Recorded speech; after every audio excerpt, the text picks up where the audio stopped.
aparece ainda bem no WhatsApp. Não sei se é página ou como é que se chama. Mas tem ligação com o Facebook. Tem, sim. Aí o gestor, pois tem muitas. Ele é que vai tomar a iniciativa criativa de animar a página. Mas o objetivo de facto é possibilitar a interação. Estar em contato com o cidadão. Com o cidadão, pois é. Sim, e também isto, implementarmos aquilo que é a dimensão pedagógica da deputação. Ok. Eu percebi que está uma introduçãozinha que diz exatamente isso. Sim. Eu percebi. O cidadão, para poder exigir, tem de estar informado. Caso contrário, boa iniciativa. Queixa-se permanentemente de que os deputados não fazem nada. Ficam lá. Em vez de não fazer.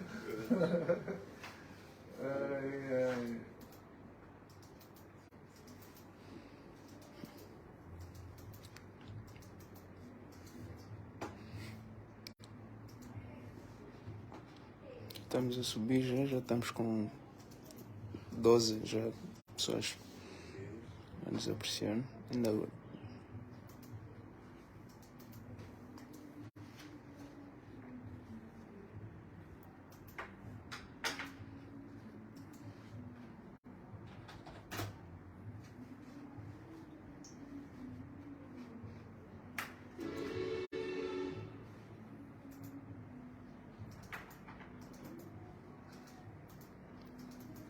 Eu gosto muito de ver o programa da BBC, o Hearttalk. Como é que se chama o jornalista? Stephen Snapper? Deve ser um assim. Ele basicamente, aquilo é uma instituição, não é? Eu não pego. Algumas vezes não posso, mas é que ela ensina-nos a raciocinar. Sim. E ensina-nos a raciocinar. Por acaso, o jornalismo é uma profissão para intelectuais. Infelizmente, a praça ficou tomada por qualquer tipo de gente. E isto é uma desvirtuação do propósito da comunicação no sentido dos jornalistas, que não vive o orgulho de ser jornalista. E uma vez as pessoas tomadas pelo político, este é que é o problema, depois tornam-se serventes do político.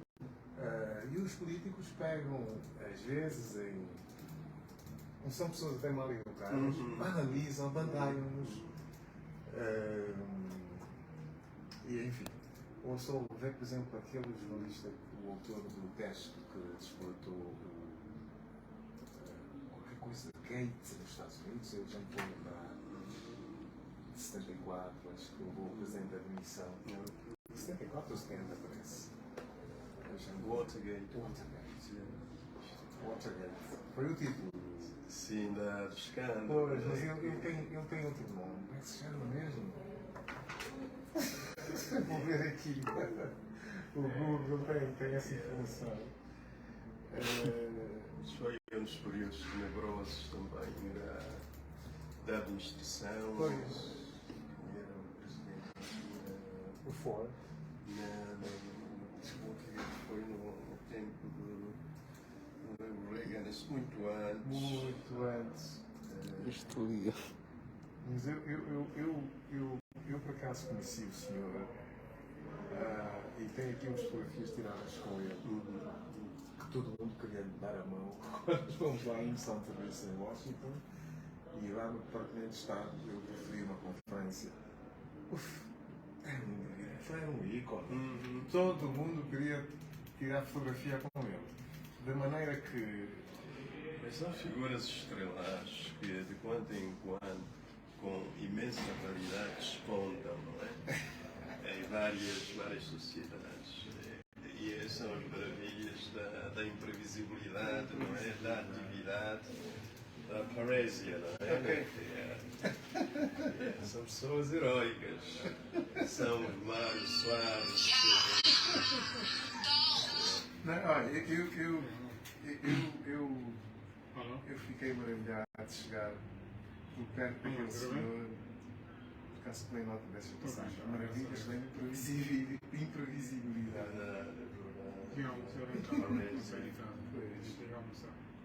Quando menos esperamos, há sempre vozes que se erguem com bravura, coragem, sentido de patriotismo, abnegação, enfim, para denunciar as monstruosidades do sistema.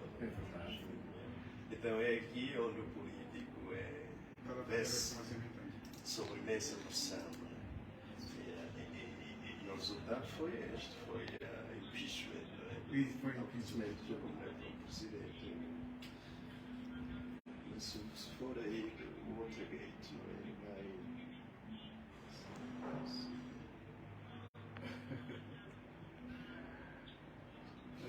Richard Nixon, Richard Nixon. Foi o Richard Nixon. Foi o Richard Nixon. Foi o indivíduo que foi apanhado, Bill Clinton também, mas ele escapou ao impeachment.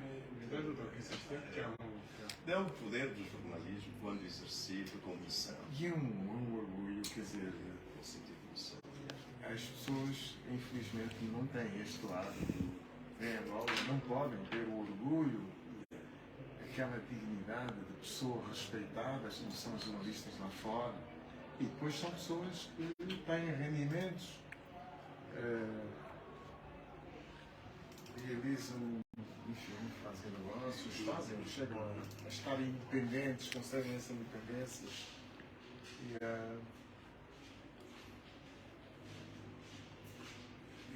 deixam de estar na pendência dos políticos. Pois, filha, nós estamos aqui com um problema na internet, mas a bocado o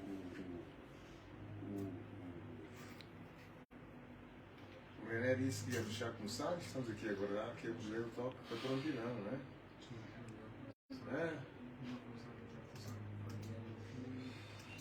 Técnico.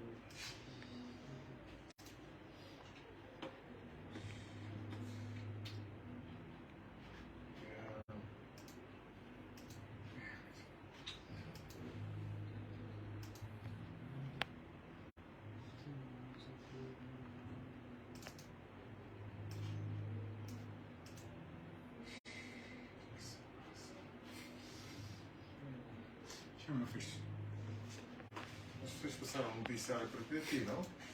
Doutor? Fizeram um noticiário aqui, não? Não. Não? Acho que não. Não foi noticiário. Não, mas fizeram desta cabine. Não sei se fizeram dessa cabina, não. Eu cheguei a ver notificação do Facebook, a vossa presença no ar. Não sei. Mandaram para mim, provavelmente.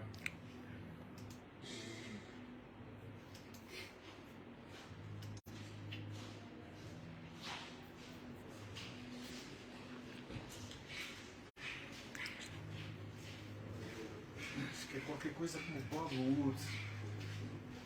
Wood, qualquer coisa. Bob Wood. Eu não tinha este nome na minha cabeça. As memórias. Bob Woodward. Não, o problema é que não está funcionando, tá vendo? E a iniciativa não está. Olha, não tem isso, infelizmente. Ele não quer? Ele não quer? Não, ele não está com tudo. Não tem internet. Não, está falando o quê? O Franco? Mas tem que estar a caminho, mas até chegar.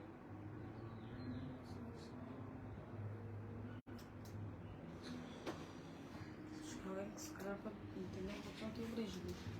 Isto aqui desapareceu todo o sistema. Não, eles são. Sim, São Franco, são certo. É, mas Bob Woodward.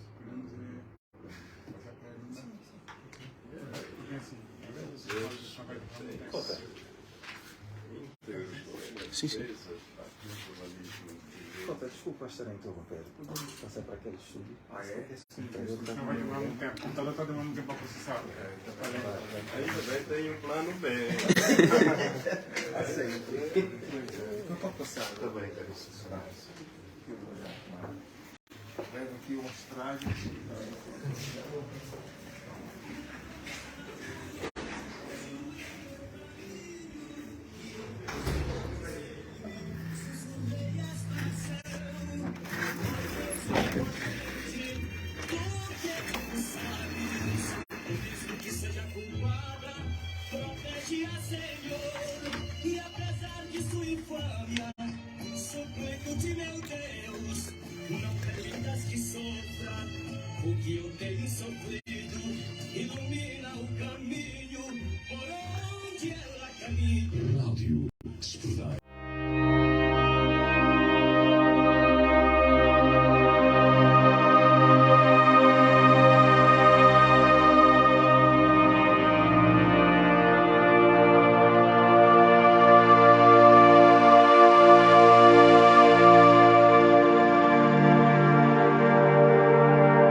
comercial de Luanda em 91.0 MHz. FM. A sua melhor opção em música de pianista do Wyoming.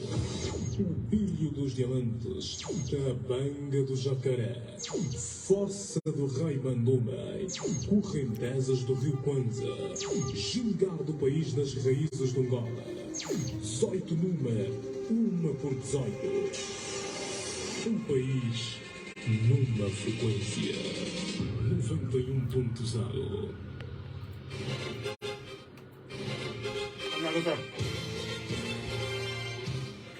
Bem, agora são 14h40 em todo o espaço nacional. Estúdios em Luanda da Rádio Despertar, transmite 24 sobre 24 horas. Ora, cá estamos em quarta-feira, hoje é dia 26 de abril de 2023. Cá estamos então para mais uma edição do Frontal. Hoje, ligeiramente atrasado em relação ao horário normal, que tem sido às 14 horas. Isso. Não obstante este desencontro com a tecnologia, cá estamos para ver se damos razão e realizamos a expectativa de quem nos sintoniza, de quem nos segue a esta hora, nesta Rádio Despertar. Aqui no estúdio está o nosso convidado, o Dr. Paulo Faria. O nosso espaço chama-se Frontal. A edição é de 26 de abril de 2023. Como disse, nos nossos estúdios está o Dr. Paulo Faria. Dr. Paulo Faria, muito obrigado por ter vindo aos nossos estúdios. Muito obrigado, boa tarde e agradeço já o convite.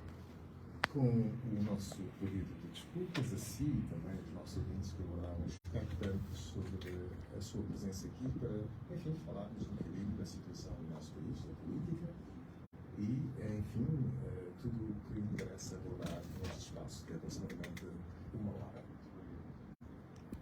Dr. Paulo Faria, como é da praxe, nós começamos pela sua auto-apresentação. Quem é o Dr. Paulo Faria, que visita hoje os nossos estúdios, que está aqui para seguir nos próximos 60 minutos. Antes de mais, gostaria de agradecer pela plataforma que a Rádio Despertar me dá.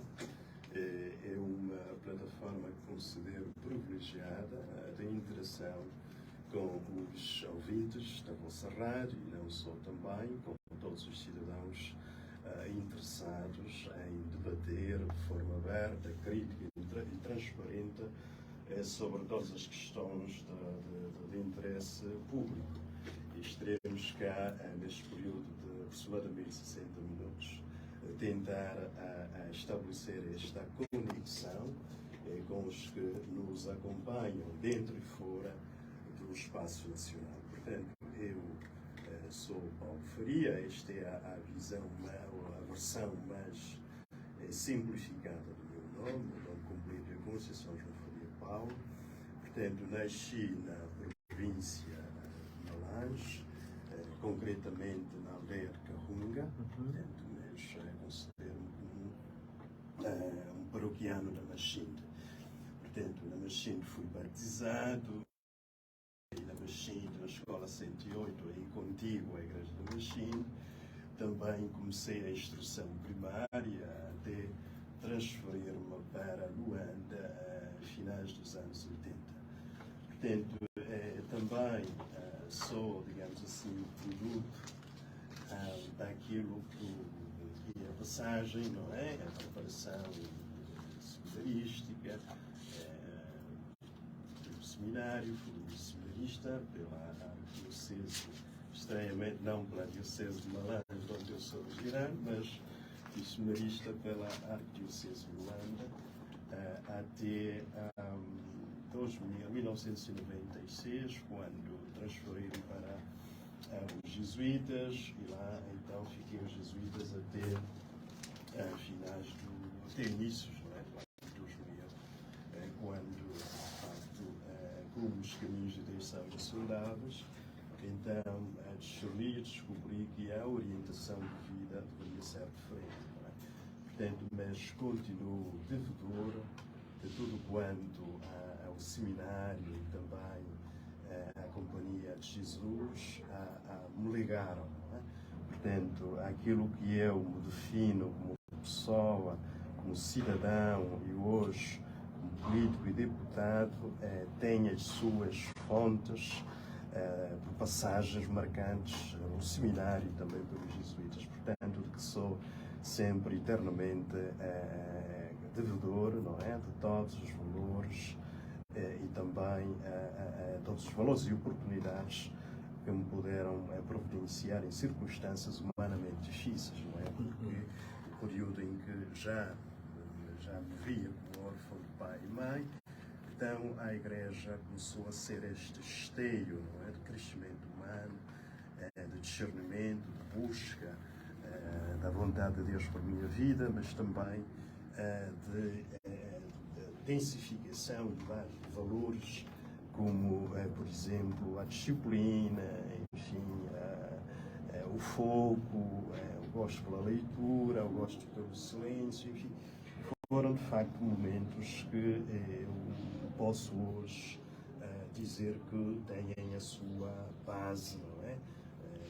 Do seminário e também da espiritualidade inaciana, de que sou eternamente grato e devedor.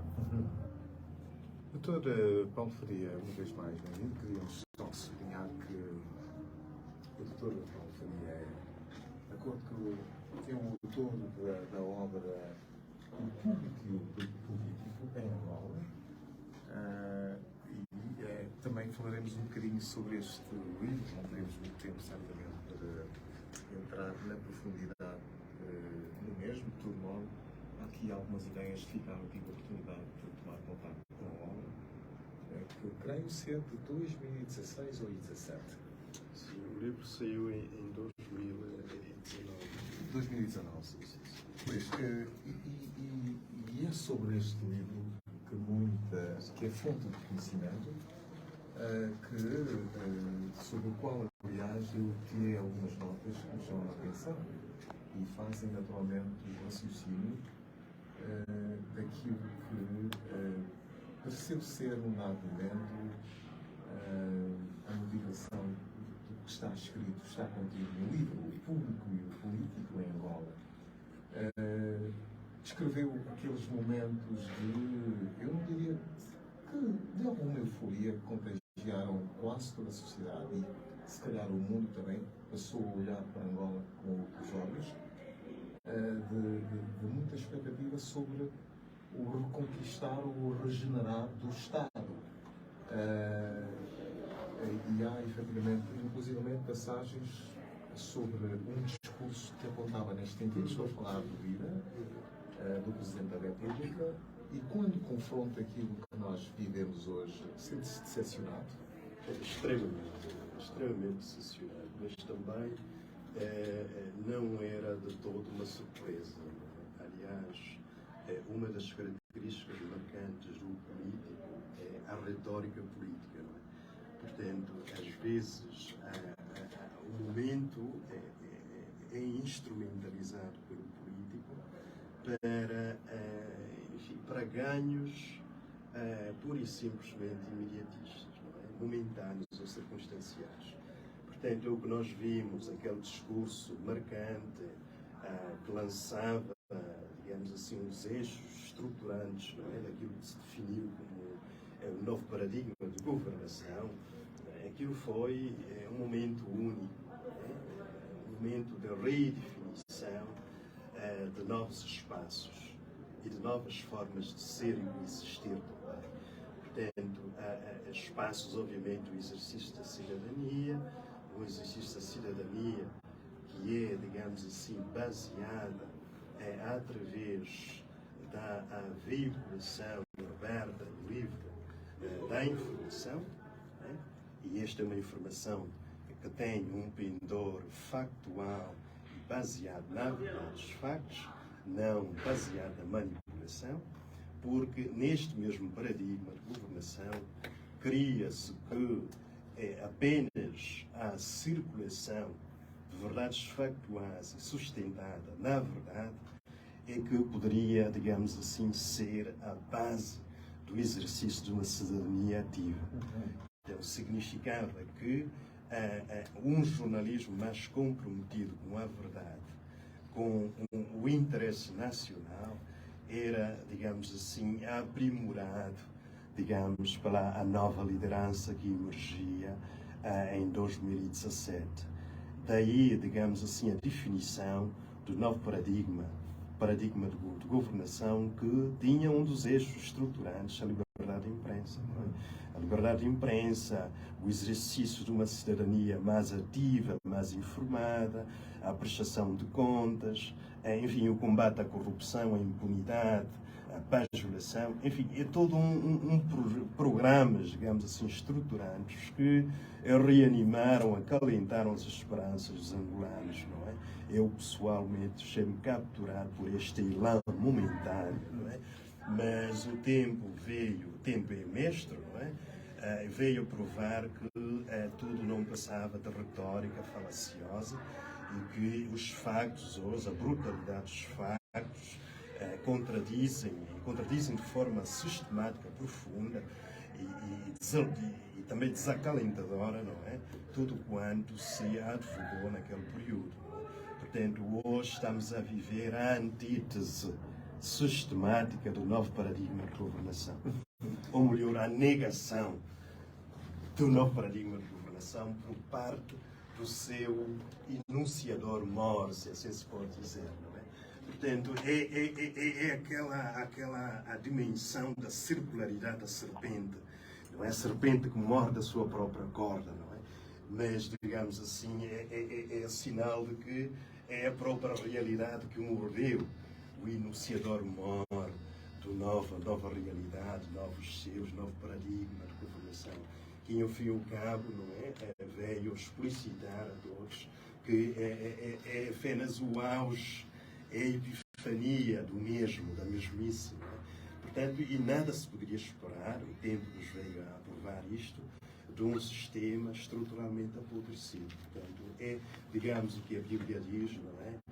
O vinho é a pretensão de colocar vinho novo paradigma de governação, em odres velhos, estrutura apodrecida, não é? Que infelizmente reina e impera no nosso país por longas décadas de existência. Portanto, de facto, isto poderá gerar outros questionamentos também profundos. Não é? Pois é, mas houve também naquela altura gente que duvidava e o Dr. Paulo também deixou entender que ainda assim não ficou surpreendido com esta viragem, que duvidava do sucesso deste novo paradigma que eventualmente ia ser implementado na prática. E, enfim, acabaram por ser um pouco mais ponderados na análise que fizeram. Eu quero sublinhar, e para quem nos está a acompanhar, que o Dr. Paulo Faria, que é o nosso convidado hoje aqui no Espaço Frontal, é o autor do Público e o Político em Angola, e acabou, enfim, por colocar a visão daquilo que efetivamente se está a passar, malgrado só para trás ficaram-se expectativas em relação, enfim, aquilo que era efetivamente esperado. O livro examina as condições e as possibilidades para a regeneração do Estado em Angola. O público e o político constituem os dois eixos fundamentais, eu fiz neste breve resumo aqui na contracapa, portanto dizia, os dois eixos fundamentais para o entendimento das transformações evolutivas que se observam hoje na estrutura do poder em Angola e em África. Como ouvimos de própria voz, tantas coisas tomaram outro rumo, diferente daqueles que eram expectantes, eram esperados naquela altura. Ainda diz aqui no resumo, neste contexto, a longevidade expressa nos atos de exercício de poder na administração Eduardo Santos, portanto, na era de Eduardo Santos, continuando a citar, denunciam a imagem do público que condensa em si o público e o Estado. Quais seriam os pressupostos? O que é que falta ao nosso Estado para efetivamente reganhar a normalidade tão esperada que se tanto esperou no momento em que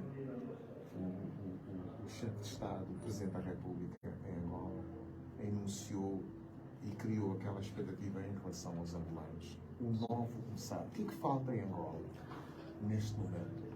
De facto, o que falta em Angola é o compromisso, né? Compromisso com o Estado, o patriotismo, o compromisso político. Falta também o sentido de entrega, falta o exercício e a prática da política como a realização do bem coletivo e não como a realização de interesses privados acima de tudo, ou enriquecimento ilícito. Portanto, o que falta de facto é a reconquista daquilo que é fundamental, ou melhor, os valores fundamentais do Estado. Mas nós estamos a viver um período de antítese. Vocês têm um problema transversal muito presente no continente africano também. Sim, é um problema, mas é que nós ainda não fizemos o take-off, não é? Infelizmente, ainda não levantamos o voo. É o descolar. Nós ainda padecemos de problemas que remontam ao período pré-colonial, ou melhor, antes da partida dos colonialistas, dos portugueses. Portanto, o que nós, de facto, obtivemos com a independência foi a partida de um colonizador e a chegada de um neocolonizador. Portanto, o que é que significa isto em termos estruturais? Significa que as dinâmicas de gestão da coisa pública, do Estado, foram definidas e impostas de forma imperialista por um novo ocupante. Quer dizer, os portugueses saem, deixam o espaço vazio, o MPLA ocupa este espaço. Portanto, isso estabelece aqui dinâmicas de soma zero. Portanto, quer dizer que a parte que ocupa e vence impõe de forma unilateral as regras de jogo. Então, aqui a imposição da gestão da coisa pública, a maneira do ocupante, neste caso, segundo a lógica unilateral e hegemónica do MPLA, vai ter consequências que até hoje continuam a ser trágicas, não é, para o nosso país. É a consequência da partidarização, por exemplo, do Estado.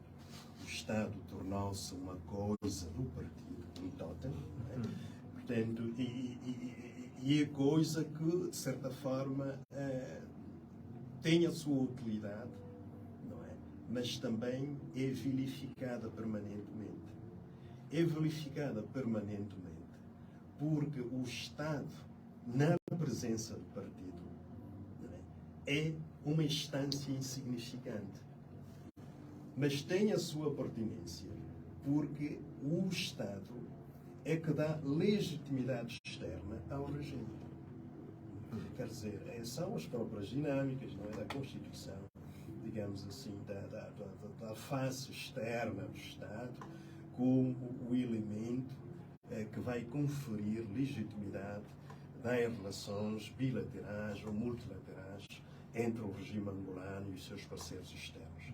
Mas ao nível doméstico, o Estado é de facto uma concha vazia, para usar a expressão de Franz Talon. Então, o que é que nós temos? Temos hoje o que se reflete em todas as esferas públicas, não é? Quer a esfera judicial, a esfera legislativa, do poder executivo, é de facto da banalização extrema do Estado. Esta banalização extrema do Estado é intencional, porque para que o partido consiga sobreviver hegemonicamente, é importante que o Estado se transforme numa instância insignificante. Não é? Concha vazia.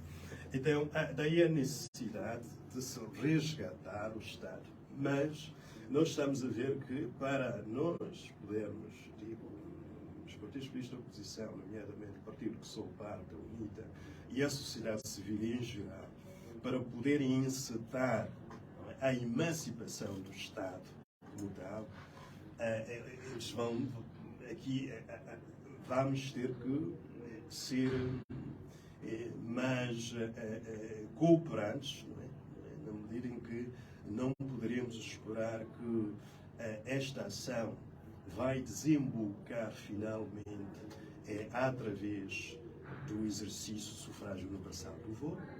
Porquê? Porque nós sabemos que a prevalência ou as consequências das dinâmicas do exercício de poder em termos de soma zero vão pressupor que o partido no poder vá sempre incrementar medidas e estratégias para poder garantir a sua longevidade. Então, e isto vai ter... E como é que ele vai fazer? Vai, obviamente, controlar as instituições do Estado. Vai controlar os órgãos que têm segurança e defesa, vai controlar os tribunais, vai controlar também o processo eleitoral em si, enfim, vai controlar a imprensa. Então, basicamente, nós temos este contexto em que se tem chamado do exercício, que é o autoritarismo competitivo, não é? Em que as eleições existem como um momento efêmero, circunstancial, não é? Um mecanismo de ganho de legitimidade externa, não necessariamente o resultado do exercício da soberania, não é? Que reside no povo, que tem de ser exercitado periodicamente através do exercício do sufrágio universal. Não, mas sim pelas dinâmicas de captura, de manipulação, enfim, a questão da fraude eleitoral, enfim, são instrumentos que o regime há de usar periodicamente para se manter no poder. Doutor Paulo, mas esta cooperação que pressupunha, ou pressupõe ter gente, enfim, comprometida com a pátria, em primeiro lugar, eu acho que estes pressupostos minguam cada vez mais, porque há aqui uma espécie de corrupção institucionalizada, em que muitas vezes as pessoas que dão sinais de comprometimento com a pátria e estão com vontade de fazer a revolução, com as devidas aspas, de todo modo, logo a seguir, por incitação a um consumismo, que também é outro problema que foi inculcado aqui nas nossas mentes, as pessoas acabam por ceder à vontade de quem efetivamente tem o poder, porque está numa permanente tentação ou tentativa de corrupção destes players sobre quem se depositava alguma confiança.